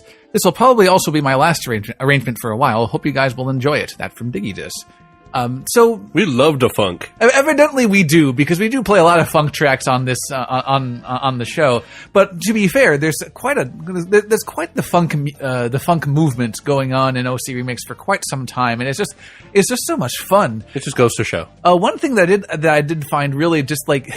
What you'll find in Diggi Dis's music, like now and again, is that jazz flute, just out of nowhere. It just it just makes me giggle every time I hear it. There's nothing wrong with jazz flute. No, there's not. I think that what's interesting is I remember a track that was what was the name of the track? I think it was not A Night in Tunisia, but like there's Spain is the name of the song. It's an old jazz standard. And I remember one particular rendition that was done between flute and trombone, like playing in unison. And it's kind of a strange dichotomy, but like it really, really works. So I'm a big believer in the flute and jazz because like it's just like it's as long as you have somebody who's light and agile enough, like it works out really, really well. Yeah, I've always been really supportive of just like the ridiculous uses of the flute and how good it sounds in a lot of different tracks, a lot of different types of music. And one thing that's always frustrated me though is there's no real good way to say somebody's really good at the flute. It's like if someone's really good at the guitar, I'm like, man, that guy shreds. Any of the instrument, I'll have these really great things. It's like, oh man, that guy's really good on the flute. He totally blows. There's just not a really good way of putting it. No, we can say he's got good chops. That's chops. I guess that's kind of a generic musical term for someone who has a lot of skill. Oh, I'm saying that you can say the chops, but that's a generic. But like shredding on a guitar. But like, what do you get when you're blowing on a flute? I'm sure there's a name for it. That guy really sucks wind. Wow. I'm sure there's a word for it, and you're just not in that world. Yeah, he's really good at huffing. If you would like to be a part of the world of this music, though, you can check out more music. Actually, I should make mention. So, Diggi Dis is also a member of a band called the Bad Dudes. Are they bad enough dudes to rescue the president? Ask not if you were a bad enough dude to save the president. Ask if the president is a bad enough dude to save you. Oh, good point. Anyway, so he's a member of the Bad Dudes, who are evidently, at last I checked, I believe that they are still doing some. They're doing a current project as of last March. I think is when the announcement went out. Mm-hmm. That they are covering music from the Mother series, I think, is kind of their current project, as far as I'm aware. So if you'd like to check out more from the Bad Dudes or from Diggi Dis, you can check them out at baddudesmusic.com. Mm-hmm. Our next track is called The Legendary Theme. That comes to us from a new band on the block, a new duo on the block called The Altered Beasts. But they're not so new as you might think, because these two guitarists happen to be William Reyes and Tim Yarbrough of the OneUps. They're doing their own little kind of solo duo, kind of like the OneUps. I know I've heard of them before. I think they do video game music. I mean, you kind of think from the name. Yeah, it's not like we have several of their songs being used on the show fairly regularly. Every single week. But yeah, they just put out an album called Transfiguration, and this is it's a really low key, kind of very intellectual and very just relaxing kind of two guitar work of all manner of different tracks from various video games. Mm-hmm. I think another one of my personal favorites is the Fisherman's Horizon theme from Final Fantasy VIII. That lends itself to guitar really, really well. Definitely. But this track in particular, like the source material to this game. This is a track that comes from a game called Guitaru Man. And like this is what a game! This is the game that was released in 2001. I just want to give a minimal amount of a minimal amount of context for this. Ridiculous game. But basically, it's a game all about like some kid who is like the last Guitaru man or something, and he has a Guitaru, but like there are 7 other ones, and like the bad guy has them. And the whole thing is a rhythm and music video game, and like Space Channel 5 type weirdness with like the little quest he goes on, and you're beating people, and Yeah, so but like honestly, like the legendary theme is like literally a legendary theme. Good lord, like the composure of this, or the composition, is a better word. The composition you lost your composure. Whatever. Don't make me beat it out of you. Okay, I've heard this song before. This is... All right, okay. On that note, let's move on. Anyway, so... No, that thing is music to my ears. So, no, we're not... You are done, sir. I am interrupting your combo.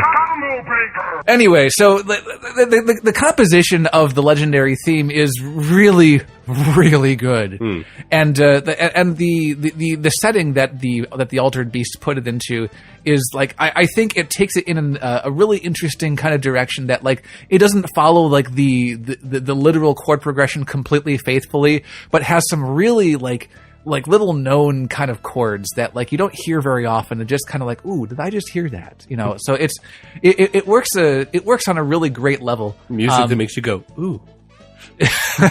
Music that makes you go ooh. And if you'd like to go ooh to the rest of the Altered Beast music, so I wasn't really able to find a website I can read out very efficiently because lots of letters and numbers and various things. things. It's kind of awkward to say it out loud because like, you know, it'll be like, oh, facebook.com/the Altered Beast / a bunch of numbers. Yes. So take it from me, like just in this case, go to the show notes. I will put as many websites as I can. They're available on iTunes. They're available on louder.com or I think louder.fm. .org. No. I think it's .fm. But I'll have all those links available to you, or alternatively, you can just Google the Altered Beast and filter out all the results that you get from the Altered Beast, the Altered Beast video game. Correct. But you'll certainly be able to find them, but definitely check the show notes for that. Yeah, and as you all should know by now, you can always check out the show notes for the Facebook for more websites to the artists and for the links to the higher quality versions of their tracks. All right then, so moving right along. Dug-a-dun. We are going to go on to the main topic, and our main topic is immersion in games and how this can be done or perhaps not done. Yeah, no, this is something that we've talked about a little bit here and there. As with most of our topics, it's something we've mentioned previously, but I really felt that this is something that deserved its own main topic, because it's something that I strive for in a lot of my games, especially in most of my D&D games, or at least some of my very specific D&D games, like the Call of Cthulhu stuff. And a lot of the games I play, I really like the ones that kind of give me that sense of immersion. And in my case, I think that it's really like misguided to look to video games specifically as a source of immersion, because of the way that we've been doing it is so ineffective in a lot of ways. In a lot of ways, I will admit that you have very valid points, which we're definitely going to be getting to, but I'd say that the way that we've been doing a lot of them, it has been kind of the way that we kind of have to.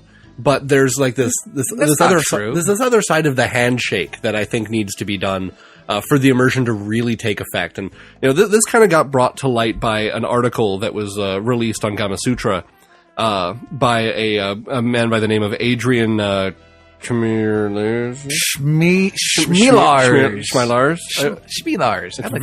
When is it okay to have CHM start a word? Apparently right now. But anyway, so sorry, Adrian. Point being is that he talks about the beginning of Metro Last Light and some things that he kind of found to be a problem with the immersion when it came to like the way that it dealt with patterns and the way that it gave you the freedom to meander around its starting zone. And we're not going to, no spoilers here, but it basically said, okay, here's an area you are. They give you a go to see this person kind of quest, but then they let you meander around this kind of like rebel camp type thing. And unfortunately, what they did is they kind of skipped a beat here, and they made it so like, okay, this guy is cleaning his gun. He's going through a little animation. He might look at you and say something, but that's it. Like they'll eventually go into a loop. Like they'll just stand there and stare at you, or they'll kind of break the immersion by reminding you that you're in a game and you're in the back of your mind. You're saying, "Oh, I've seen everything I'm going to see. I'm going to move on." That's just it. What's happening is he's going through this predefined script that he's supposed to go through. And when he completes it, like the game doesn't have anything further for that person to do, that character. So like now he's just going to either like sit there idly, or he's going to occasionally spit a line of dialogue at you that like, you know, sometimes he'll even go so far as to repeat like endlessly.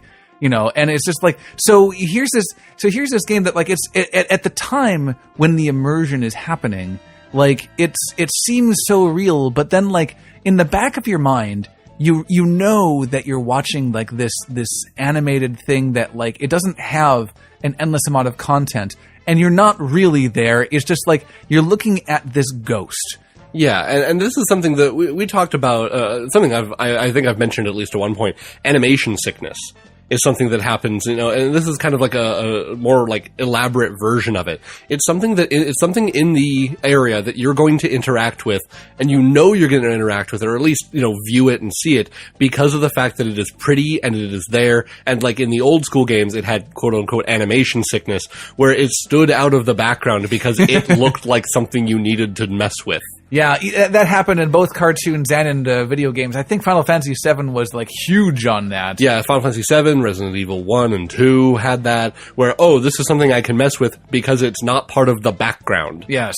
You know, and it's something where, you know, when you're trying to immerse someone into your game, reminding them that it's a game, or giving them a cue, whether it's visual or otherwise, that this is not something that they themselves are doing, is a constant, like, you know, kind of ping in the back of their mind that, oh, right, I'm sitting behind a computer desk playing this game and not actually am there.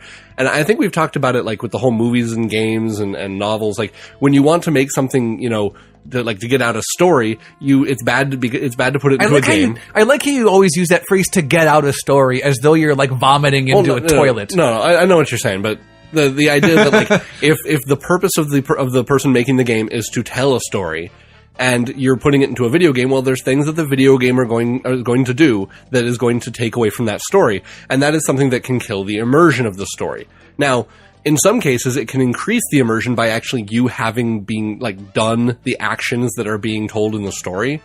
But it kind of depends on the game in that respect. But I think I don't think that what you just said is necessarily a thing that you can cite as something to increase immersion, because I'm saying that actually takes away from the immersion. Like, that's what I'm saying, is that I think it can go hand in hand. There are some things you can do that increase the immersion by making you feel like you're the person actually doing the thing. But the thing is, like, I've never been able to buy that. Like, when you say that, like, I'm the person doing the thing, no, you're not. You're this other person, and you, like, happen to be, like, controlling his actions, but, like, the game won't let you do things that aren't the thing that you're supposed to do. So that's not, like, immersion. That's just, like, you know, that's just, like, having an arbitrary dexterity requirement to advance the story. I guess so. I mean, like, if anything, like, Dragon's Lair should be, like, the ultimate in immersion, because, like, you know, it never looks like a video game, and, like, you have all these choices. It doesn't matter whether it looks like a video game. The point is I feel that a game that does immersion well is one that makes me think, I need to do this, instead of, oh, I'm going to make this guy do this. You know, it's like, I don't get immersed in, say, Final Fantasy Tactics, because there's not one character that is me. It is not like, I don't like identify with Ramza to the point where I'm like, oh, I need to go over here and then send my white mage over here. No, everyone is just characters on the screen. But like when I'm playing, like, say, the fantasy simulator games we like talking about, if I'm playing Skyrim, when I'm saying, like, oh, I need to go over there, it's like, well, I need to go over there. Not my character needs to move over there. Not I need to hold this button until I am there. It's, oh, I need to walk over there. Or, oh, I need to go hit this thing, or whatever. It's something where, even if it's just this, like, my mind tricking itself, it's the point of, I feel like this is something that I am doing. But why? Why? Exactly. I think why do you need to do those things?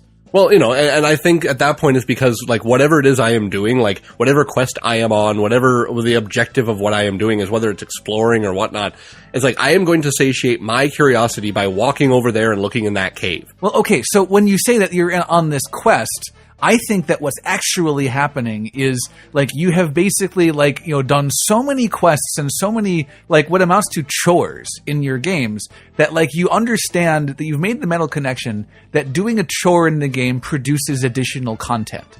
And so, like, you know, like, the game has basically given you a roadmap to how to see more things that the game developer has prepared in advance. I suppose, and I guess I could agree with that, but I think one of the things that makes immersion easier for some and much harder for others is being able to disconnect yourself from the things that are very obviously either the parts of the game or things that are just like the things that are there to disconnect you. I mean, it's like when like, think about a game that you've played for a very long time, like, say, World of Warcraft. You know, it's like, people We always come back to this game for some reason. It's because we played it for so many years. I know. I mean, think of it. How many other games have you played for that many years, continuously, or even, here and there over that many years to the point of that amount of time? But is this a good example? Well, what I'm getting at here is that there's a part in, when you're playing World of Warcraft, are you constantly always thinking, I need to hold this button to move, or has it become something that just happens? Like, you look at the screen saying, I need to run over there, and you just do it. Like, your hands move, the thing happens. It's just like you telling your body, I'm going to walk down over there. And, sure, there's a different, it's a different combination of movements. It's all finger movements and hand movements rather than actively getting up and moving over there. But the point is that that's your mind just saying I need to do this thing. These are things I have to do to make that happen. Yeah, but I wouldn't call that immersion. I think that's just control proficiency. Well, yeah, and control proficiency helps you, because one of the main things that people say about that breaks from immersion is the reality of you just being behind a computer and playing the game. It's like, I'm not actually that person because I'm in my room and I have a computer in front of me and I'm just seeing it through a screen. Whereas anything that can help you disconnect from that, anything that can help you ignore the fact that you're sitting there with a keyboard and mouse is something that gets you more involved with what's happening on screen. Okay, but so maybe we need to define immersion then, because technically just you interacting with anything in like a 3-dimensional space. I think how I'm going to define immersion, for at least the points that I'm trying to make, is when immersion for me is when I feel like I am there. If I feel like I am the person making the things happen, I'm not the person behind the computer telling the guy to make the things happen. I'm the guy making it happen. Okay, I think I have a better definition. I think you might like better. Sure. The ability to accept the circumstances and the individual aspects of this world as something that's actually happening. Yeah, okay, I think that's a fair estimate there, because being able to ignore things that aren't actually there, like magic in these games, knowing that intrinsically that these things just happen and you understand them in whatever way they happen, and you've come to accept them as being a thing that is just there. You're not sitting there going, oh, this can't happen. No, you just know that it's going to happen. Well, think of it in terms of immersion of a book, right? Where you just kind of you for a while you just kind of accept that, okay, this is a reality that is not really a reality, but I'm going to accept it as one. Exactly. People have been getting attached to characters in books and storylines and things like that. People feel, very strong and real emotions towards characters in books, and they've been doing that for ages. Yes, but so here's the reason why I feel that, and characters are a great example of this. This is one of the reasons why I feel that video games are very bad at immersion, is that they're really, really bad at making people in video games. Because in a movie, you watch these people and you watch them do these things, and there's a human being who's doing the acting, and he's if he's evocative enough, he can convince you that this character is actually living through this scenario, and he's going through all whatever emotional things. And the same is true of a book. A well-written book will convince you that these characters are doing these things. But with a video game, there's this the impetus of player input means that you have these stretches where the game is waiting to be prompted to advance, and in the meantime you have these you have these non-characters, you have these vessels that are just kind of milling about according to their prescriptive AI. And once in a while, a person will inhabit that vessel. The voice actor will come out and deliver all the lines that they recorded for it. And then that ghost will inhabit that vessel just temporarily. But then your mind kind of all knows that okay, the line of dialogue is done. The actor has now left this vessel, and now all I'm left with is this thing that's moving around with pixels and Unreal 3. I think that that's kind of why I can think that you have a more of a difficult issue, kind of a difficult time getting immersed in these things, because you're always with that knowledge. I guess you have a difficult time separating what you're doing from that knowledge that, oh, that is the thing that happened. This person has been, as you're saying, the ghost has inhabited this vessel and has moved on. This is now something I am done dealing with. Whereas like when I'm playing, like I'm thinking of this guy playing through the opening of Metro here, and all I can think of is, well, I probably wouldn't have stood around. Like, I had something to do. I was listening. And when it comes to these games, as much as I would sometimes like to just stop and listen to what they have to say, more often than not, it's like, I hear them talking. The world is happening around me. And that's kind of what I think they were really trying to get at there, is that these people are living and breathing and doing their stuff. You glance over and see this guy cleaning his gun. Sure, they might have, had a fairly decently long animation of the guy doing it. And did they really intend you to sit there and watch the whole thing for like 10 minutes and then watch him go into an animation loop? Maybe not. Albeit, I think the downside is that they didn't include anything to stop the animation loop, to have them like go into like okay, really stop looking at me. I'm just going to sit here and glare at you until you leave, or at least something to break it so that it wasn't just animation loop, welcome to Canaria. I like swords. I like swords. Right, I like exactly. swords. But I think that, when I'm looking at that, my mind is not sitting there saying, oh, well, obviously this is just, that is the dialogue. I am complete. I am moving on. It's no, okay, they're having a conversation. Cool. Those are people talking. I move on. But see, you do that because you've chosen to. Well, for me, it's an automatic. I don't sit here and make a full-on, frontal, I don't like, oh, this is a decision I am making. I am going to move on with the story. No, it's, I have things to do. I got to go do them. And it's like, I'm not just going to stand around listening to their conversation. Sometimes it's like they might have said something funny, but it's like, okay, I got to go. But I'm not going to sit there and wait out for the animation loop or something like that. But it's not because I've decided, I got to get out of here before the animation loop happens and I lose my immersion. No, I just move on because that's what I do. I guess, but so basically, actually that leads right into the solution that was proposed in this article was basically stop testing the game. Which is unfortunate. Yeah, basically, you're supposed to there's supposed to be this unwritten rule between the developer and the player, where the developer will try not to break the immersion, and the player will not try to test the world, But that's what games are about, though. Is it's about you. It's about what you want to do, and if it's not about you. If it's not about the decisions that you're making and the ramifications thereof, why are you being asked for input? I guess, we could use the classic example of the many doors that go nowhere. How many video games have you been into where there are doors that cannot be interacted with? It's this is something that exists in the environment you are not allowed to deal with. Or the chest high walls in Resident Evil that block your movement into the next important place to go. Yeah. Because Leon cannot be bothered to climb over something that is only up to his thighs. It's something where that kind of thing, and again, we're talking somewhat earlier games there, and even going into some of the newer ones, you're out in the middle of you're in the wilderness, but you're not allowed to climb over this bush. Because, God forbid you go somewhere where the game didn't intend you to go. And while I guess it's understood, kind of, there's that unspoken, agreement where, well, this is just the edge of the level. I'm not moving on from here. But, and no game really has the ability to give someone 100% total freedom for everything. Because there's not enough computing power in the world to allow for every possible random thing that can ever happen in an entire world that will not have an end point somewhere. I think I disagree there, though, because what's happening in certain aspects of the video, and I mean you know all about this, is take something like Dwarf Fortress, right? Oh yeah, and especially adventure mode. So adventure mode, you're definitely allowed to just kind of do whatever it is that you're going to do. What happens when you get to the end of the world, though? Well, see, the end of the world, I believe, is surrounded by ocean. Yeah, but what happens if you get... Again, we're talking is if you're testing the game, go to that big, fast limit, and then say, what happens when you push it?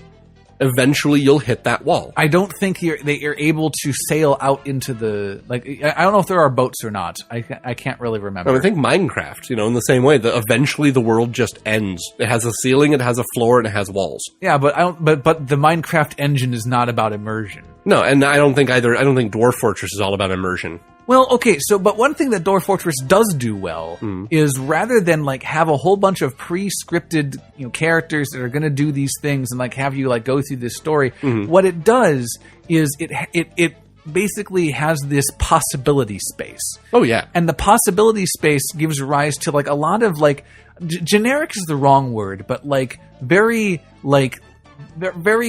loosely explained scenarios that like don't carry any sort of like prescriptive meaning.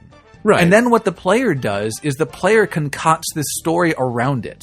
I mean, look at the story of Boat Murdered or Bronze Murdered. Oh, yeah. Look at remember the fort that was run like an Aztec cult. Yeah. You know, like where they, like, you know, basically all that's happening is, you know, he's ordering that these goblins in cages be dumped like, you know, 30 Z levels down into like the living quarters for them to explode in like blood and guts and everything.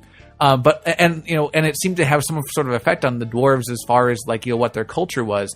But the player invented all of this like extra context. Yeah. And interestingly, like, not to go back into Dark Souls, but like what Dark Souls does for its story is like a lot of its story is told like in item descriptions. Yeah. And like there's a lot of player extrapolation. Like when it doesn't deal with things in such a visceral and direct and like this is what's happening kind of way. It allows the player to formulate something that the player is going to be satisfied with. Yeah, I think there's something to be said for various different methods of, getting people involved with what they're doing. Giving them the tools to create their story and to create the reasoning behind what's happening is a very, very strong tool. But, think of StarCraft. Think of the way StarCraft was. I mean, it's an RTS. You're looking at, it's a top-down view. You know, we're talking isometric view here. Well, how do you get immersed in that? Well, they had an explanation of why it's an isometric view. You are the overseer. You are the command. You are whatever. You are actively looking down at the Executor. battle. Entaro Adun Executor. Right. You are actually running the battle from a perspective that is being given to you. I mean, theoretically, they are trying to immerse you in the fact that, yes, you're not one of these ground troops. You're looking down at them from your command structure or orbiting whatever, and you're actually ordering these units, like micromanaging them. I mean, as weird as it sounds, that's kind of what they were going for, with the fact that like you have your computer assistant telling you when you are out of Vespine gas and all this other stuff, because, well, you are commanding, you're in this command unit, you're just like, oh, I'm going to do this and this and this. Now think of another way you can do immersion. Think of cockpit simulators. Think of the way simulators work in general in some of these games like Steel Battalion, or the way they did the MechWarrior pods.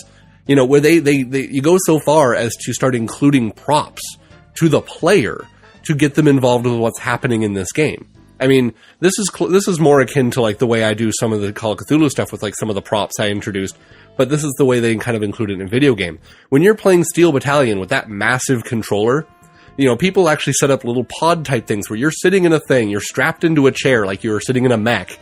And you have this massive control thing on you, and you have the screens in front of you showing you where you're going, and you're playing the game as if you were actually in the cockpit of the mech you're piloting. That is, yet another step into the, you are there, you are making this happen. But see, I think that we have an unhealthy fixation with fantasy simulation, though. I think of course we do. We love those things. We do a lot of, like, really, like, at the end of the day... That's why it's called escapism. We love it. When we call it escapism, like for some reason that's a positive term, but then we use the term losing their grip on reality, and for some reason that's a negative term, and evidently the two can coexist somehow. Remember the whole lose yourself in a book thing? The get really involved in a book. Books are full. Use your imagination and escape to a land of whatever. The idea is people have been doing this for ages, and of course there's going to be the negative connotations to it that people assign because people go overboard. And people are stupid. The unhealthy fixation is like, it's not so much that it's unhealthy on a human level, it's that it leads us to make a lot of really boneheaded like design decisions for our games that like are in service of this false sense of immersion that like, I mean, I'm glad you brought up something like Skyrim, because like it's basically the exact same game as something like Vampire the Masquerade, and I have the exact same problems with it. Is like, if this game is supposed to be about you and your decisions, but you know that like the game can only go so far to support you and your decisions. Like, it just seems wrong to try to make this like single player engine and like and try to like have a computer run all of these like entities on a very like have a human like or have a computer try to be a human, right? And I think that's where games like Eve really shine. I've actually seen screenshots and some people have taken pictures of their Eve pods. like the people who actually set up like an Eve playing station so that they can feel like they're actually, you know, their capsuleer controlling everything that they're doing. Does their house explode if they get potted? You'd think, right? But the idea though is that that's something that people have done to increase their immersion in games. But like what Eve does is it takes away that NPC element for the most part and gives you this massive world of all these people interacting. And we've talked at great length about how multiplayer games are going to be infinitely better at giving you a community of people who aren't just robots, and they give you things to interact with that can actually respond in real time and intelligently, well, sometimes intelligently. But I'd say that when it comes to the single player games like Skyrim, there's this unspoken rule again. There's the agreement of the player to say, I know the limitations of where I am. I am going to keep, those are in the back of my mind, not in the forefront, but those are going to be understood as I play the game. Now, bad games will lay this out. They'll say, these are your parameters, and then they'll handle it badly. Like, you'll hit a clipping plane, or you'll be doing exactly what you've been doing the entire time, and suddenly it doesn't work because of a programming error, or because of some arbitrary limit you've hit in something else. There are those problems that are very real in some of these games. I mean, you can't say Skyrim is the perfect game. There are glitches all the time. If you've ever seen a dragon like walking upside down 30 feet in the air, you know that there are problems with the game, and that is not to be understood and looked over. That's something to be mocked and laughed at because, well, it's kind of stupid. But with the rest of it, it's something that the game just agrees that as long as you know my rules, as long as you know the rules of this thing you're interacting with, get involved as you can. We're going to try to break down as many barriers as we can while still giving you a fun experience to go into. I know, but like it just seems like we have better ways of expressing that idea that we already hit. Like, I mean, like you remember my rant of like how like. It sounds like such an old man rant, right? We're just like, oh, D&D is so much better than any of these like fantasy RPGs. Sure. But I mean that in a very real way, and that like it's just so much better at like at the engine that these games hope to accomplish of like this, like, oh, you have all these choices and your choices like influence like whatever story. But like we already have a system that does that, and a human runs it rather than a computer. And I just think of LARPing. Think of taking that extra step of immersion where now, you're taking the step out of the living room where your character is just a thing on paper and you're trying to, kind of think of everything, and now put yourself in the actual physical shoes of your character and go out into the world and move around and camp and do all these things. Because, as much as I'd like to make fun of LARPers, and I do at great length, I've heard many fun things from some of the people who go out and do the camping LARPs where they actually have like groups of people dressed as goblins who will like attack in the middle of it's literally the middle of the night, and so like a couple people are sleeping, like they have to have watches, otherwise the goblins just sneak in and murder everybody. And these ridiculous things that happen that are just like, that's about as immersive as you can get, and you're still having to you still have these reminders like, I'm hitting you with a foam sword, or I'm throwing this thing instead of actually casting a spell that we all know doesn't actually happen. I'm not saying that immersion is a bad goal. Oh no, I know you're not. But what I am saying, video games do have a handicap in it. What I am saying is that like one of the biggest culprit, the biggest aspect of immersion that like video games just don't do well are human beings.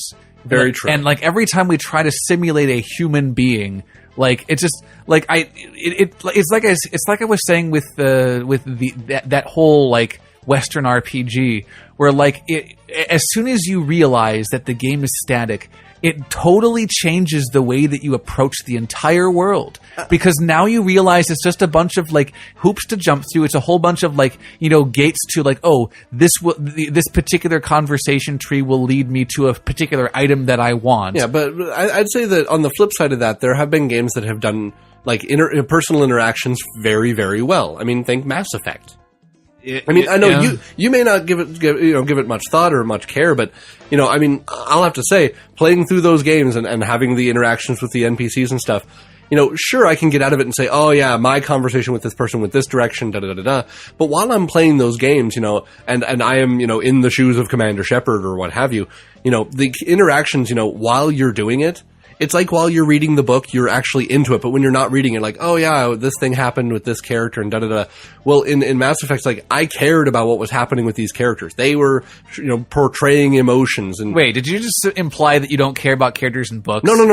I'm saying, try that again. Sorry. While you're reading the book, you care and you're involved in it and you're reading it. When you put the book down, you can say, oh, that's the book. That's the world that's in that book. In the same way that you do with video games or movies. When you're not actively involved in it, you can look at it from the outside and go, oh, well, I can see this, and oh yeah, I did this, and da-da-da-da. I can talk about the mechanics of the game or what else was happening in the book outside that character interaction. But while you're there playing or watching or reading, you're involved with them, and you really, people who get really immersed in games, kind of like I do, really start to care about what's going on with these characters, and you get involved with them. You want to hear more. You want to talk with them more. It's like, that's why people, kind of some of the weird, ridiculous things you hear online of like, oh yeah, this person totally fell in love with this character in this game and they've kind of gone overboard with it. Well, that's the extreme example. That's people who just either have a difficult time separating reality or who just get very, very, very involved. I'm going to marry my Game Boy DS. Exactly. Or even worse, a character on a game in that DS. Well, that's what I mean. Yeah. But I mean, like, for example, I really like the Tali character from Mass Effect. I love the character as she developed and was, a very interesting character. Yes, I know she's a video game character. Yes, I know, the whole series is a static thing and these conversation trees have happened to da-da-da-da-da-da. And yes, she is your waifu. Yes, I know Lisa dressed up as Tali, which is awesome. But the point is that as a character and as they grew and all that, you kind of connect with them while you're playing the game. And the more immersed you get, the more you kind of care about what's happening with these things and and you're limited by the reactions that you're given, but you still care that you give the reactions that you do. I guess mostly it comes down to the, like, in the case of the Western RPG, it comes down to like the player choices that are given, and like I feel like if you're going to try to like give a player a lot of choices, like I think a lot of times people are going to chafe against that and want to make decisions that the game just does not allow. And I think that's just something that people will always do regardless. I mean, it's like, how many times have you sat and watched a movie? I mean, movies are different because you're not supposed to be the person in the movie. That's just it. It's like any time that a character in a movie makes a bad choice, that doesn't necessarily mean that there were no good choices or like there were. Right. Obviously, that's something that's happening. Someone else is doing it's a way that you express the character as an author. Yeah, and I think that's something very, somewhat unique to most video games or choose your own adventure books. The fact that you are, at least in the Western RPGs and the fantasy simulators, you are the person making these decisions. You are the person swinging the sword, casting the spell, talking to this person, seducing the barmaid, whatever. The point is, the way that they do that immersion, which is very different than most JRPGs, which were more akin to books and movies, where you're seeing the story play out of characters that aren't you. Some people might have related to Cloud, but he wasn't a silent protagonist. I mean, he had lines, he had his own emotions and all the stuff he was going through. You didn't even learn about most of his character until like 3/4 of the way through the game. The point was, though, is that in Western RPGs, where immersion is kind of, on a higher, it's put up on a pedestal, not so much, but, it's more important to Western RPGs that immersion be there, that you are the person swinging the sword. Even things like Gordon Freeman. You are Gordon Freeman while you're doing this. When people look at you, they make eye contact with the screen and say, "Hey, Gordon, can you go open this door?" No. Sure, you can not open that door, and of course things won't progress, and that's what happens when people rail against the system. I know. I guess what I'm getting at, though, is that like I feel like a lot better of a lot more of effective direction for this to go is like we have this obsession that we have to get like this 1-to-1 representation of like worlds and people and characters and dialogue and everything. I think those games do have a place, and that the striving for that level of immersion, like with those goggles and the thing you strap yourself into and you can run like you're running and you can jump and the character jumps and all that kind of stuff. There's a place for that. Not every game needs to do that by far.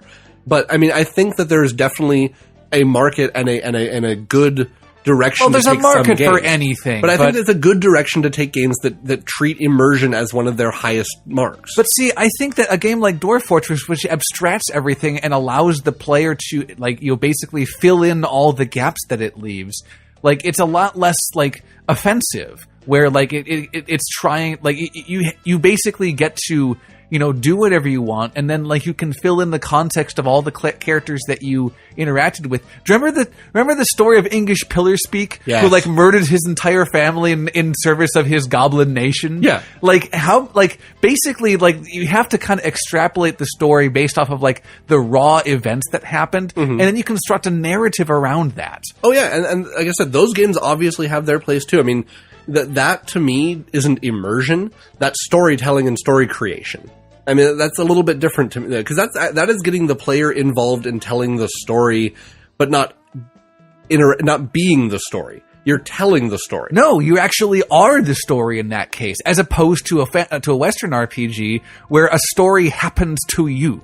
Okay, I guess, actually I have to agree with that then, because when you are the story versus the story happening to you, my preference is, obviously, I want the story to happen to me, whereas you would rather, be creating the story as you go along. I think, though, that games are just more effective at being the story than having a story happen to you, because, like, if you want a story to happen to you, like, a movie happens to you. Well, a movie doesn't happen to you. You go to the movie and watch these characters on screen do their thing. Whereas a video game, the white attacked you, the Geth shot at you, what have you. And if you're trying to, like, we're running overtime a little bit, but, like, if you're trying to create some sort of dramatic tension where, like, this creature is really, really super powerful, but then, like, you found a way to arbitrarily one-shot it in a way that the rules totally allow and is not like a bug at all, like, suddenly you've, like, the story has been robbed of its dramatic tension. I guess in that instance and instances like that, I would like, agree.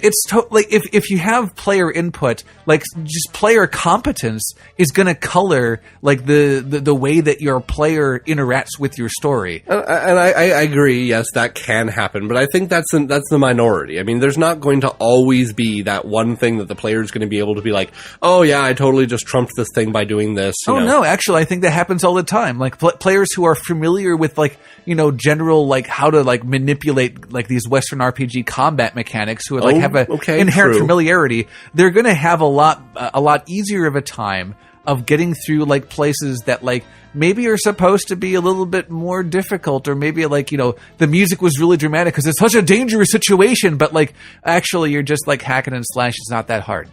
Yeah, I suppose. And player skill aside, I guess, because, being very good at a game can definitely ruin dramatic attention. Yeah. Which I suppose can be an enemy of immersion. If you're really good at a game, then you're not going to get as immersed as someone who is learning and playing and kind of getting in it from the ground level and just kind of going, learning as they go. I mean, don't get me wrong. I mean, like, players definitely have an inclination towards immersion. It kind of happens naturally in a lot of cases. It just, I feel like we need to embrace, like, the ways that we do it well, more so than the ways that, like, we try to, like, emulate, like, what we see in the movies. Yeah, I suppose. Yeah. Anyway, that's all we have for this topic, I guess, for today, and that's all we have for the show. So we are going to go back to saving the world for another week. Between now and then, contact us with questions, comments, opinions, shoutouts, give show topics, link news articles, or sound off on this week's Inquisition, which, in case you forgot, is... What odd mashup did you see or make? And did it work? Send responses to the email at gamingdisquisition@gmail.com. You can send them on Facebook, facebook.com/thegamingdisquisition, or on the Google+. Get a hold of us on Twitter, @DisquisitorSam. @DisquisitorMark. On Twitter. Tweet. And check us out on YouTube, too, as well. That's totally a thing. That is the thing. You Although can favorite our channel. Although more than likely, if YouTube is, like, a preference, you probably, like, found us via YouTube, so who knows? Yeah. Anyway, so thanks and shout-outs this week. So thanks to the OneUps, thanks to Capcom, thanks to Bosque, Aroma, and thanks to BigGiantCircles and Justin R. Coleman for providing the background music for this show. Yeah, we don't thank you often enough. We really appreciate it. And it's really, really great to see the members of the OneUps just getting out there and doing more music, because it's like I've loved all of their albums since the first, and even some of their bonus tracks that come from before then.